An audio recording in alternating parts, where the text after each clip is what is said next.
Trump in a 1991 interview about his love life. The 25-year-old story is making headlines as the Washington Post goes digging through Trump's past and what it promises will be a series of reports uncovering every detail about his life. In moments, Howie Kurtz will join us on that. But first, John Roberts has the details. John?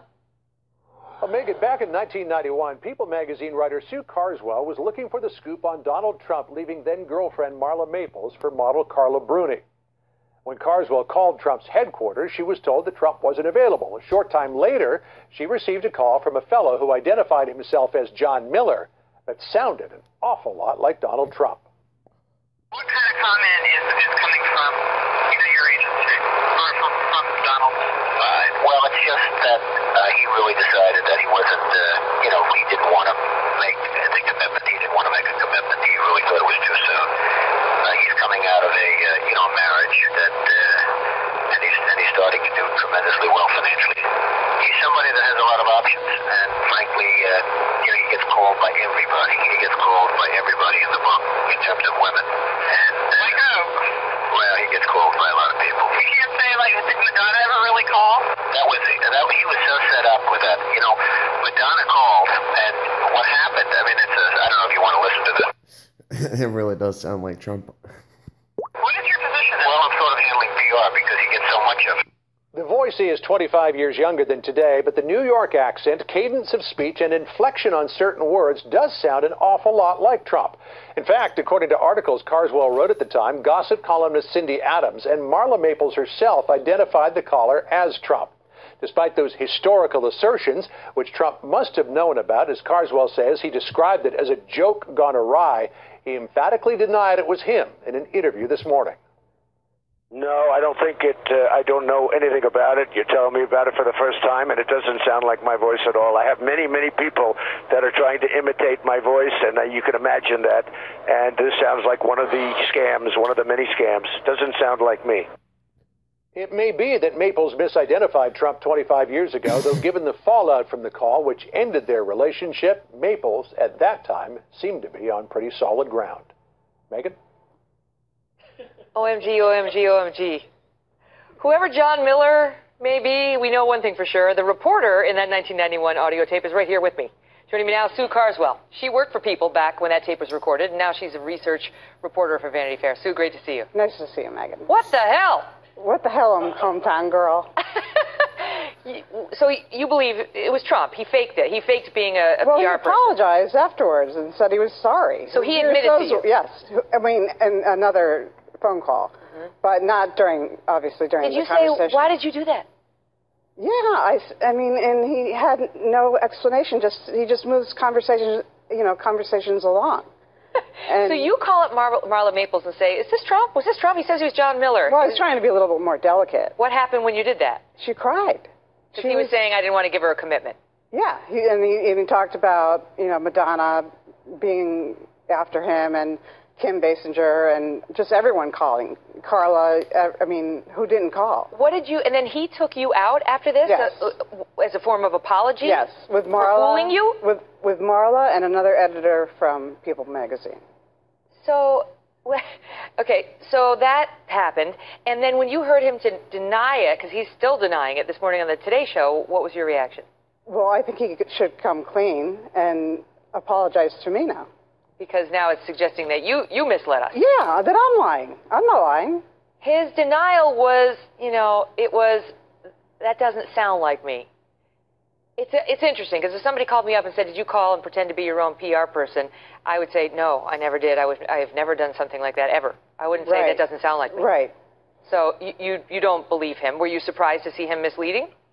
No, I'm not surprised to see him misleading. Of course not. I mean, I would probably be a little shocked that, this came into my life. But, Megan, the main thing here is that I didn't leak the tape. And there were two people on the conversation. Wait, you taped it because you're a reporter doing your job? Yeah, and I lost the tape. Were you the only one with a copy of the tape? Yes. When did you lose it? Back 25 years ago. Could somebody have stolen it? No. It was in my house, and then I moved apartments. So who else would have had a copy of the tape? Donald Trump. Wait a minute. So you're suggesting Trump leaked this to the Washington Post? Yes. Why? You got me. He's done stranger things. Because he loves publicity? Yeah. So you're suggesting that he may want us talking about this right now because it generates a news cycle, perhaps? Hello, Donald. Sue, it's been fascinating. Thank you. I'll see you up in Albany. All right. So, yeah, that actually happens. And that's why I'm thinking this whole Omarosa thing is a staged little stunt in itself. It's a wrestling. It's a work, like we say in wrestling. And so I just, yeah, I have to say that there's a reason why Trump kept on bringing Omarosa back, and that's because she's controversial. She will do anything for money. She's vicious. You know, and actually, I saw this the other day, and where we at? Here.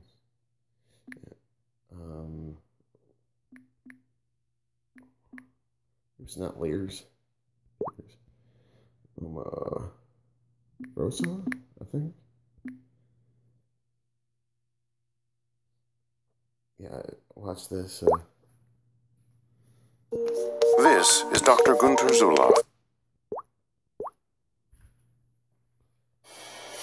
Piers Morgan is editor-at-large at DailyMail.com, and he joins us tonight. Hey, Piers. How are you, Tucker? So what do you make of this? But both of Omarosa's latest incarnation as a political pundit and of the dismissal of religion as mental illness? Well, look, first of all, I find it absolutely ridiculous that we're So 6 months ago. even having to discuss Omarosa in any serious political context. And the only reason we're doing that is because she was allowed to have an office in the West Wing of the White House for nearly a year. I don't know why Donald Trump would have ever let her in there. She's already behaving exactly how I could have predicted she would behave. In other words, she's squealing like a canary and taking them all down, as of course she was going to. She's Omarosa. She's a reality television star whose only raison d'etre is to be a poisonous little viper, spreading gossip, innuendo, and terrorizing everyone in her wake. So, first question, what was she doing there? There is no sensible answer. I mean, for all the time we spent on the Russia story, this is a bigger scandal. I agree. She worked at Omarosa worked in the White House. Really? Why? Democrats didn't even notice. I guess she's too, she seems normal to them. I guess. I don't know. Well, the extraordinary thing, I think, is we have all this stuff about Rob Porter, which is a very serious matter, and it's quite clear that he shouldn't have been there either, given what we now know about him. And there are questions for the administration right to the top about who knew what, where, and when. But if we're going to apply that logic and judgment to Rob Porter, where was the same logic and judgment about having Omarosa with her own office in the West Wing? I mean, it is almost beyond parody. And yet there is a serious point to this, Tucker, which is who is the president surrounding himself with? I have a lot of time for Donald Trump. I've known him a very long time. I met him when I took part on Celebrity Apprentice with Omarosa. But he's got to have better people around him in the White House, I think, than the types of people we see with Rob Porter and Omarosa.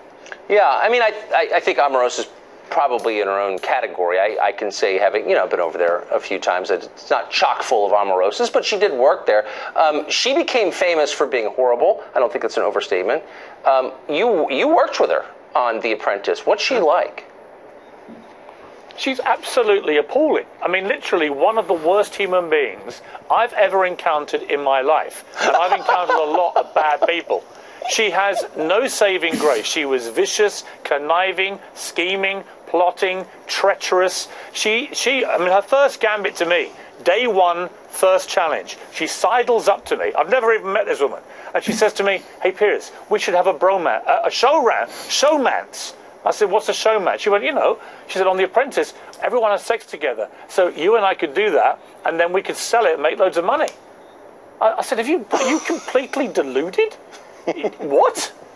Please go away. She said, what's the matter with you? Are you gay? I went, no, just because I don't want to have sex with you on this show, that doesn't make me gay. So anyway, this was your Me Too moment. For about, well, I'm a victim here. I'm a victim of Omarosa, Tucker. But she gave me then for 4 or 5 weeks unrelenting 5 barrels of abuse, tirades, homophobic stuff, and really vicious, nasty stuff. And I couldn't believe it. I mean, she got beaten in the show. I ended up winning it. That stuck in her mind as well. Cut forward to the campaign, I think in the middle of 2016, I suddenly read she's going to be working for Donald Trump, the candidate. I'm like, what? How can that even make any sense? Then I hear when he wins, she's going to be in the White House.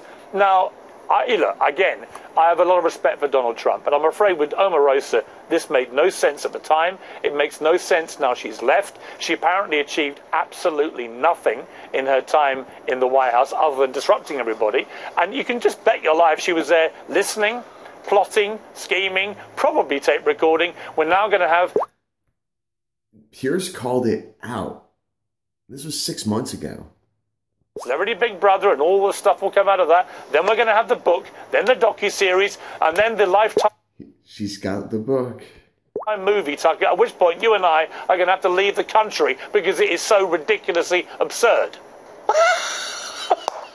That's one of the most vivid descriptions of anyone I've ever heard. Have you been in contact with her? I suppose you're not texting each other still.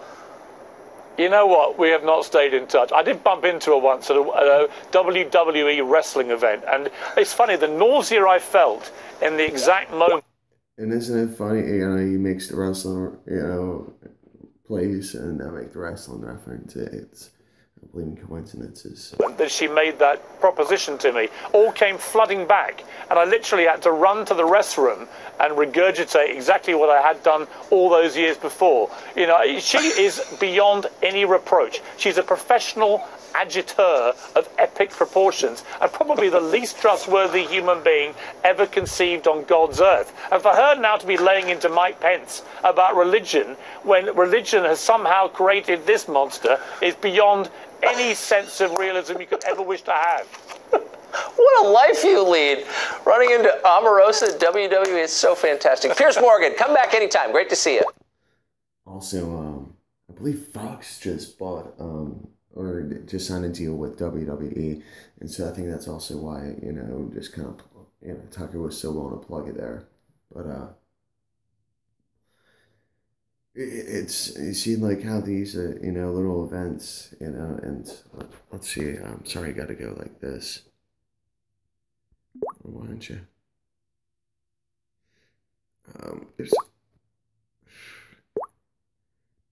So that was in February. And so, it's just kind of, crazy, about this crap, but I'll leave you with, just play this out for you.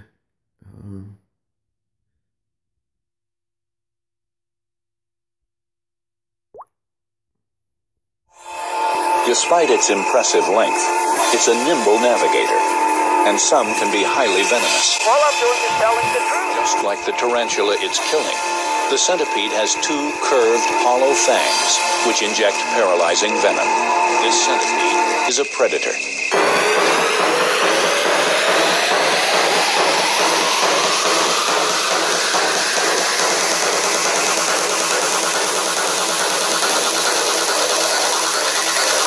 I think you heard me. You're having a hard time tonight. Go back to Univision. Go ahead. Only Rosie O'Donnell. Centipede. You can't stump the trump. So before we finish out with this, yeah, I totally believe that Donald Trump is funding Omarosa. There's a reason behind this.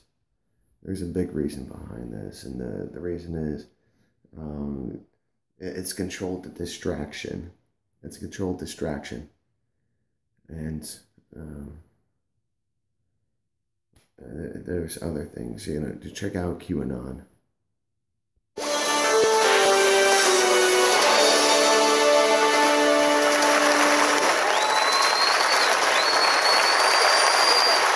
Donald Trump.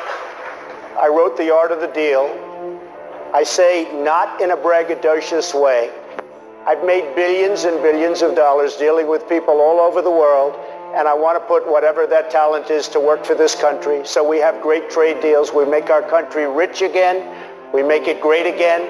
We build up our military. We take care of our vets. We get rid of Obamacare. And we have a great life altogether. Thank you. First of all, Rand Paul shouldn't even be on this stage. He's number 11. He's got 1% in the polls. And how he got up here, there's far too many people. Anyway, I think his response, his visceral response to attack people on their appearance, short.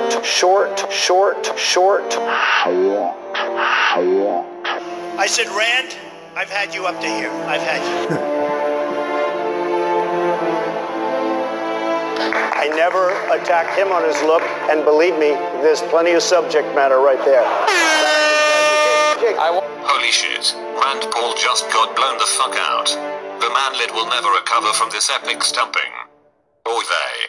You know what time it is. It's Jeb Cuck time. Brought to you by Jeb's Guac Bowl. It's because they like the fact that he is not bought and paid for by wealthy donors. Mr. Trump has repeatedly said that the $100 million you've raised for your campaign makes you a puppet for your donors. Are you? No, absolutely not. People are supporting me because I have a proven record of conservative leadership, where I cut taxes, $19 billion. He wanted casino gambling in Florida. I didn't want it. Yes, you did. Totally. Paul. You wanted it, and you didn't get it because I was opposed to casino gambling before, during, and after. And that's not, I'm not going to be bought by anybody. I promise, if I wanted it, I would have gotten it. No way, Ben.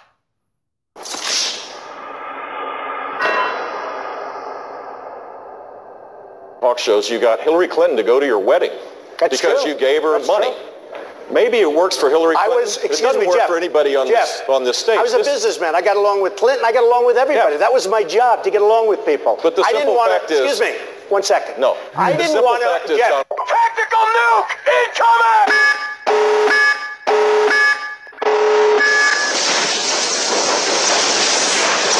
You cannot take... More energy tonight. I like that. Governor Bush, Mr. Trump has suggested that your views on immigration are influenced by your Mexican-born wife. He said that, quote, if my wife were from Mexico, I think I would have a soft spot for people from Mexico. Did Mr. Trump go too far in invoking your wife? He did. He did. Oh, shit.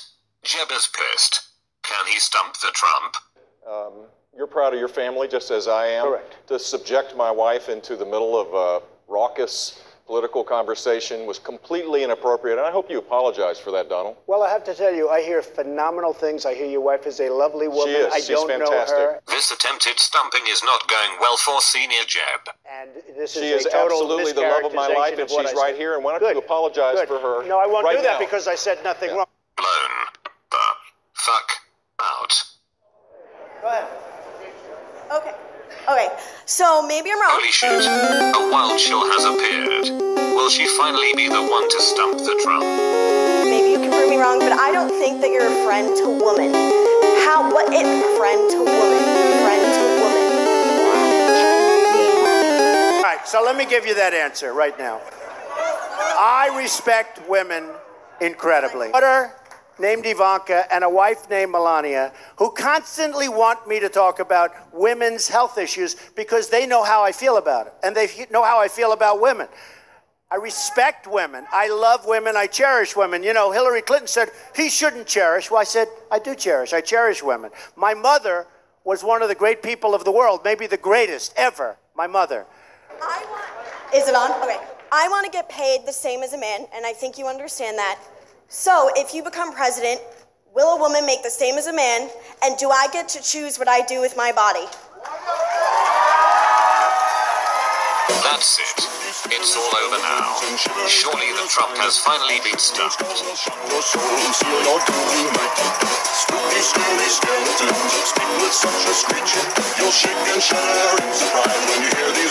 You're going to make the same if you do as good a job.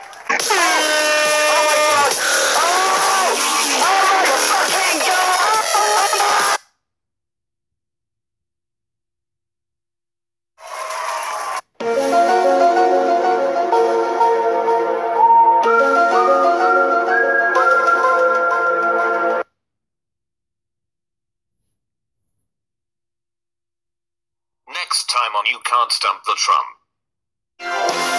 From that day forward, our boy Hercules could do no wrong. He was so hot, steam looked cool. Oh, yeah! Bless my soul, Herc was on a roll.